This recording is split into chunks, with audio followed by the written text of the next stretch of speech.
नमस्कार दोस्तों, आज मैं आपको नेल्सन मंडेला जी के जीवन चरित्र के बारे में बताऊंगी।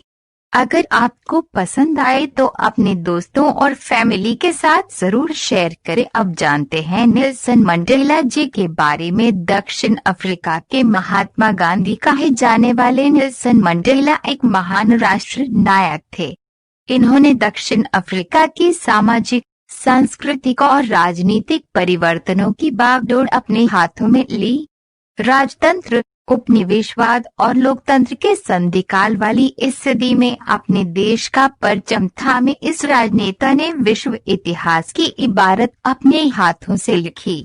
दक्षिण अफ्रीका की सरकार ने मानव सभ्यता के इतिहास में चमड़ी के रंग और नस्ल के आधार पर मानव द्वारा मानव पर अत्याचार करने की कानून बना रखी थी। वह दुनिया की एकमात्र ऐसी सरकार थी जिसने जातीय पृथक्करण एवं रंग भेद पर आधारित लिखित कानून बना रखी थी। नेल्सन मंडेला ने खून का घूंट पीकर, जायवर, दरबान और भृत्य के रूप में निर्वासित जीवन जीकर, जेल में क्रूर यातनाएं सहकर भी दक्षिण अफ्रीका को 20वीं सदी के अंतिम मोड़ पर आजाद करवा ही दिया।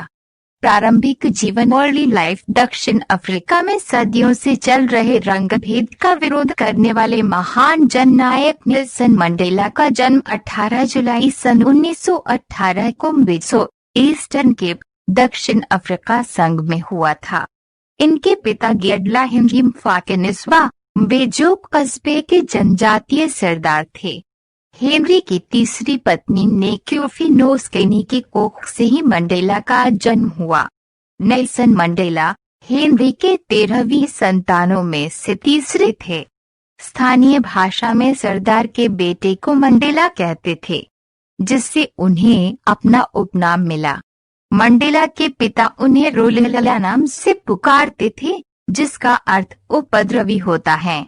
इनकी माता एक मेथोडिस्ट थी। मंडेला ने अपनी प्रारंभिक शिक्षा क्लार्कबेरी मिशनरी स्कूल से पूरी की। उसके बाद की स्कूली शिक्षा मेथोडिस्ट मिशनरी स्कूल से ली। मंडेला जब 12 वर्ष के थे तभी उनके पिता की मृत्यु हो गई। इसके बाद घर की सारी जिम्मेदारी उनके ऊपर आ गई। लॉ फर्म में क्लर्क की नौकरी कर उन्होंने अपने परिवार का भरण पोषण किया।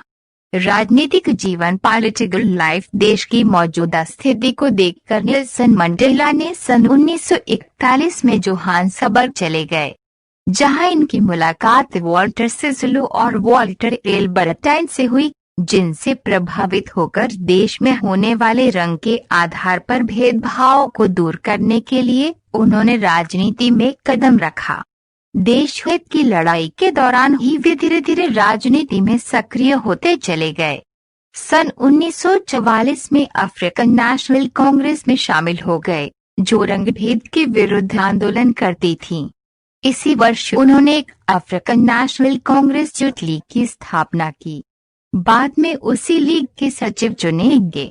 सन 1961 में मंडेला और उनके कुछ मित्रों के विरुद्ध देशद्रोह का मुकदमा चला, परंतु उसमें उन्हें निर्दोष माना गया। 5 अगस्त 1962 को गिरफ्तार होने के बाद सन 1964 में बहुचर्चित रिवोनिया मुकदमे में उन्हें उम्र कैद की सजा सुनाई गई।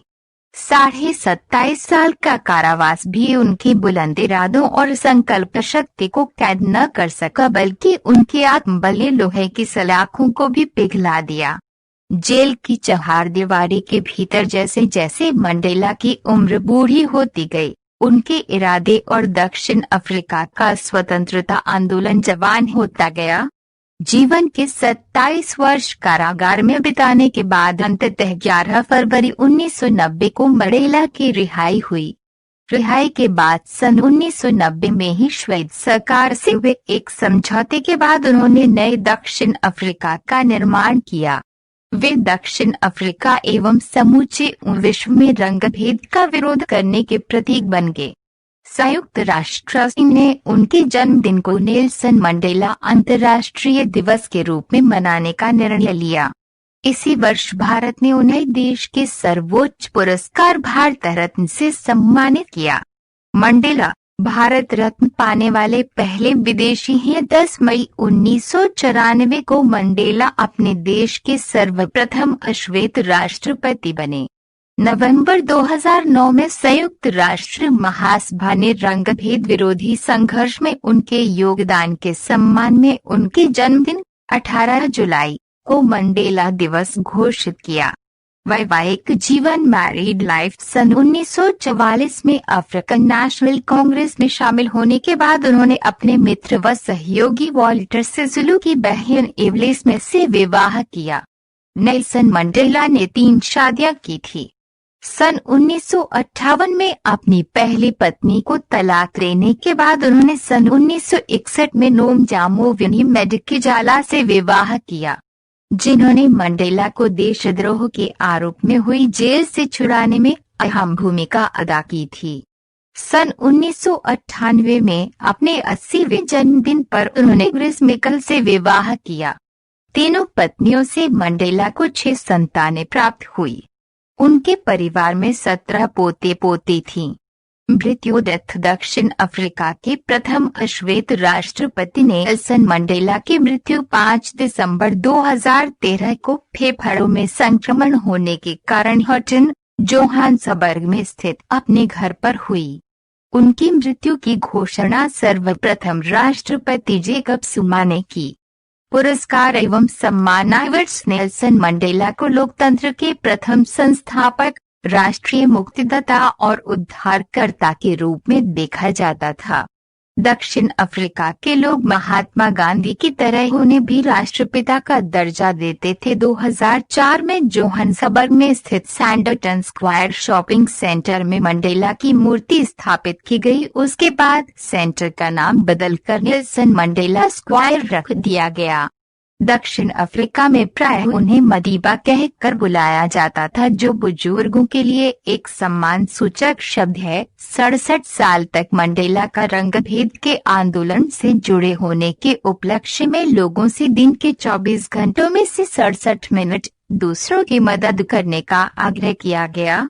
सन 1993 में दक्षिण अफ्रीका के पूर्व राष्ट्रपति फ्रेडरिक विलियम डी क्लार्क के साथ उन्हें भी संयुक्त रूप से नोबेल शांति पुरस्कार से सम्मानित किया गया। मंडेला को विश्व के विभिन्न देशों और संस्थाओं द्वारा भी कई पुरस्कारों से सम्मानित किया गया, जैसे सन 1990 में भारत रत्न, 23 जुलाई 2008 को गांधी शांति पुरस्कार, निशाने Pakistan, order of Lenin, president medal of freedom आदि। विचारधाराएं। थॉट्स। नेल्सन मंडेला के कुछ महान विचार में जातिवाद से बहुत नफरत करता हूँ। मुझे ये बर्बरता लगती है, फिर चाहे वे श्वेत व्यक्ति से आ रही हो या श्वेत व्यक्ति से। अगर आप एक आदमी से उस भाषा में बात करते हैं जिसे वह समझता है, तो वह उसके दिमाग में जाती है।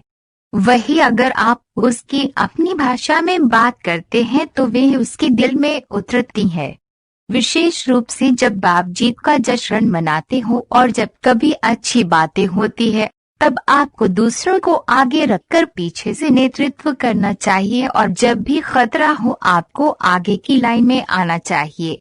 तब लोग आपके नेतृत्व की सराहना करेंगे। भले ही आपको कोई बीमारी हो तो तब आप बैठकर मूर्ख की तरह उदास मत हो जाओ। जीवन का भरपूर आनंद लें और आपको जो बीमारी लगी है उसे चुनौती दें। जब पानी उबलना शुरू होता है, उस समय ताप को बंद करना मूर्खता है। अगर आप अपने दुश्मन के साथ शांति बनाना चाहते हैं, तो आपको अपने दुश्मन के साथ काम करना होगा, तब वह आपका साथी बनेगा। धन्यवाद।